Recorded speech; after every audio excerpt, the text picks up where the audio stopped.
Merci Madame la Ministre pour ces propos introductifs. Et en termes d'introduction, je vais vous proposer d'aller un petit peu plus loin maintenant, en quelque sorte en plantant un peu le décor de l'ensemble de ces 2 journées, à travers les interventions de Virginie Schwartz, directrice générale déléguée de l'ADEME, et de Jean Jouzel, déjà cité également, climatologue, membre du GIEC, récemment élu rapporteur pour information de la section environnement du CESE, du Conseil économique, social et environnemental. Alors je vais leur demander de bien vouloir rejoindre cette scène, accompagné de Jean-Louis Ball, avec qui ils pourront procéder à un échange d'experts pour justement illustrer un peu plus avant les propos qui viennent déjà d'être abordés à travers les différentes interventions introductives. Merci Madame, Messieurs.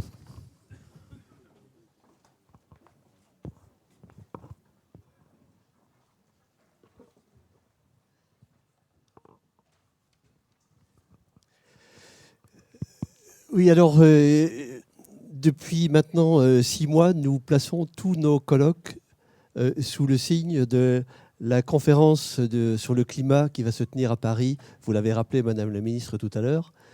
Et donc, on a voulu organiser un peu cet échange entre 2 experts qui viennent d'être présentés, qui sont des experts de très haut niveau, tous les 2.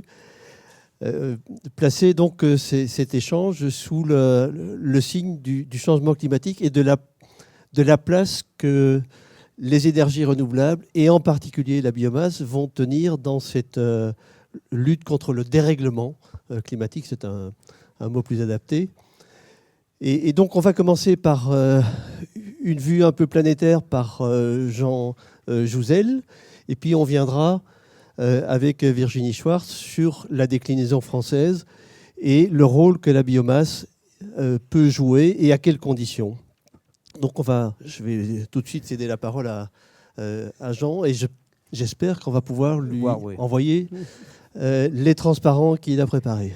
Madame la Ministre, cher Jean-Louis, cher Cyril, cher Sylvie, merci beaucoup à tous d'avoir organisé cette journée, à ceux qui m'ont invité. Effectivement, je vais d'abord donner un panorama assez planétaire de ce problème de biomasse. Je vais essayer de ne pas être trop long parce que je pense qu'on aura un peu de discussion. Donc je pense, invité avant tout au titre de mon implication dans le GIEC, donc ce groupe intergouvernemental d'experts sur l'évolution du climat. Je suis impliqué depuis une 20aine d'années. Et comme vous savez, nous avons publié notre 5e rapport, et je crois que tout ce que je vais vous montrer vient du rapport du GIEC. Voilà, donc merci beaucoup. Donc, ce qu'il faut faire, c'est quand même éviter d'aller vers ce qu'on voit en bas à droite, là, hein, c'est-à-dire un monde qui, à la fin du siècle, pourrait être un réchauffement de l'ordre de 4 degrés, vous voyez, même plus dans nos régions, 4 à 5 degrés. Hein, donc il faut tout faire pour éviter ce réchauffement important et qui se poursuivrait dans ce cas-là. Hein, vous voyez, donc le GIEC, on a un peu simplifié les choses. Il y a scénario émetteur. Alors le scénario émetteur, c'est celui qui nous emmène vers 4 degrés, et c'est quand même celui sur lequel on est actuellement. Hein, il faut bien se rendre compte de cela. Hein, nous sommes sur ce type de scénario. Et disons, si nous continuons, eh bien, nous avons ce risque sérieux d'aller vers des réchauffements importants à la fin du siècle qui se poursuivraient avec des conséquences que je ne vais pas décliner ici, mais dont on entend beaucoup parler. Alors, ce qu'il faut faire, c'est aller vers le scénario sobre. En gros, sous le terme scénario sobre, de façon un peu, disons, simplificatrice, ce sont des scénarios qui respectent disons, cet objectif auquel tous les pays de la planète ont souscrit dans le cadre de la Convention climat, à savoir tout faire pour que le réchauffement climatique lié aux activités humaines, en tout cas prendre des mesures, n'excède jamais 2 degrés. Alors pour cela, je pense que la vision que j'essaye de donner, c'est à travers donc, plus ces aspects d'investissement, donc c'est le graphique suivant. Donc je pense, qu'est-ce qu'il faut faire pour ne pas dépasser 2 degrés? Alors il y a une chose, donc on appelle ça scénario sobre. Il y a une chose qu'il faut faire. Il ne faut pas, je pense que c'est important, il ne faut pas utiliser plus de 20% des combustibles fossiles que nous avons des réserves, c'est-à-dire que nous avons facilement à notre disposition. Ça, c'est un point très important. Il faut, disons, abandonner notre addiction aux combustibles fossiles, c'est très clair.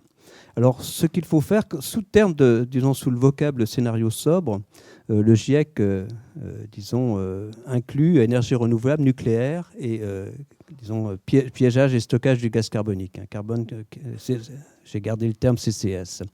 Et puis, beaucoup d'efficacité énergétique. Alors là, ce sont simplement les flux financiers qu'il faudrait mettre en place, les modifications de flux financiers, ça vient du rapport du groupe 3 du GIEC, qu'il faudrait mettre en place. Alors je parle bien au niveau planétaire, on parle en milliards de dollars par an, pour des modifications de flux, pour arriver à, pour rester sur des trajectoires qui nous permettent de ne jamais dépasser 2 degrés. Vous voyez à droite beaucoup d'efforts sur sur l'efficacité énergétique, et puis bien sûr des efforts sur ce qui contribue à aller vers, parce qu'il faut quand même de l'énergie, donc il faut produire cette énergie, je le redis, dans le cadre énergie renouvelable, nucléaire, CCS, et puis beaucoup moins d'investissements évidemment sur tout ce qui concerne l'extraction et l'utilisation des combustibles fossiles. C'est un peu ce monde vers lequel il faudrait aller d'un point de vue plus flux financier.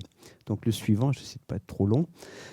Où en sommes-nous actuellement ? Eh bien, le renouvelable, vous voyez, le renouvelable, c'est 13% au niveau planétaire. Virginie reviendra plus sur les aspects français. Beaucoup de biomasse, bioénergie également, et puis vous voyez un système énergétique dominé au niveau mondial par les combustibles fossiles. Ça reste aussi un peu vrai au niveau français. Ce n'est pas vrai pour l'électricité, mais quand on parle d'énergie au niveau français, on a encore beaucoup de combustibles fossiles, bien sûr.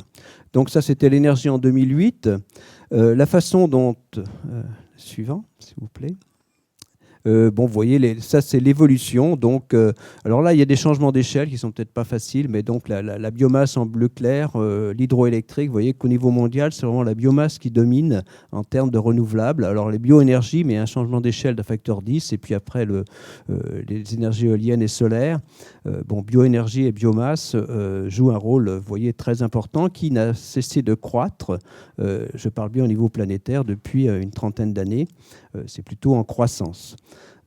Et ensuite, alors ce vers quoi on pourrait aller, je vais terminer donc par je crois, disons que plus une projection à horizon 2050 de ce vers quoi on pourrait aller, c'est, je crois, le dernier transparent. Donc ça vient du rapport. Donc le GIEC a fait un rapport sur les énergies sur les énergies renouvelables. Donc il y a 2 étapes importantes, c'est donc le rapport du GIEC sur les énergies renouvelables. En 2050, alors vous voyez les énergies renouvelables qui sont sous le vocable du GIEC, donc il y a biomasse, bioénergie en vert. Alors à chaque fois, ce sont alors quand on regarde, il y a les pays de l'annexe 1, donc ça c'est un vocable, donc les pays développés, et puis les autres, les non-annexes 1. Vous voyez en vert, donc si on regarde 2050 à droite, biomasse, bioénergie, c'est vraiment ce qui dominera en termes d'énergie renouvelable, ce qui a des chances de dominer, d'émerger comme une composante très importante. L'hydroélectrique ne devrait pas beaucoup se modifier. L'énergie éolienne, le solaire direct, le géothermique vont aussi augmenter. Mais vous voyez la part qui reste, en tout cas dans ces projections. Et là aussi, ce sont des projections qui devraient permettre de rester sous 2 degrés à l'échelle planétaire. Donc les chiffres ont été beaucoup discutés, mais quand on parle d'énergie, cette fois non pas simplement d'électricité, mais bien sûr, disons électricité, chaleur, mobilité, fournir à travers le renouvelable à l'échelle planétaire 50% de notre énergie, à travers le renouvelable est vraiment quelque chose d'accessible si on en prend les moyens. Effectivement, il faut en prendre les moyens. Et il y a un autre point qui a émergé aussi du dernier rapport du GIEC, c'est que si on veut vraiment rester en dessous de 2 degrés, eh bien, il faudra pratiquement aller vers des émissions, certains scénarios pratiquement zéro émission dans la deuxième partie du 21e siècle. Et ça veut dire qu'il faudra trouver un moyen finalement pour repiéger du gaz carbonique de l'atmosphère. Et le moyen qui est le plus étudié dans le dernier rapport du GIEC, c'est, alors ça s'appelle BECCS, c'est combiner, en gros faire de la biomasse comme vous savez faire, de la forêt, mais ensuite, combiner ça avec du piégeage et stockage du gaz carbonique. Ça peut paraître un peu illusoire, mais c'est bien la piste qui est dégagée si on veut réellement effectivement repiéger du CO2 de l'atmosphère, du gaz carbonique de l'atmosphère. C'est certainement la voie probablement la plus aisée et qui place de nouveau, la biomasse au cœur du dispositif. Voilà, merci beaucoup. Je ne vais pas être trop long, Jean-Louis. Merci pour ces propos introductifs donc, qui nous retracent un peu la place des renouvelables et leur développement. Alors, les évolutions que vous nous avez montrées se terminent en 2010, si je me... Non, vas-y.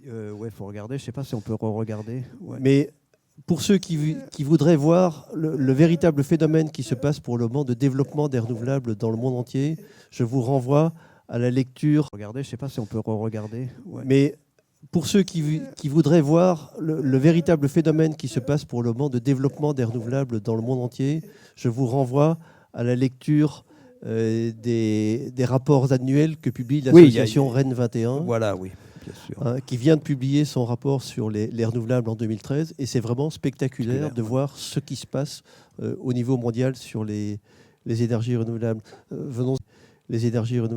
Venons-en maintenant. Donc,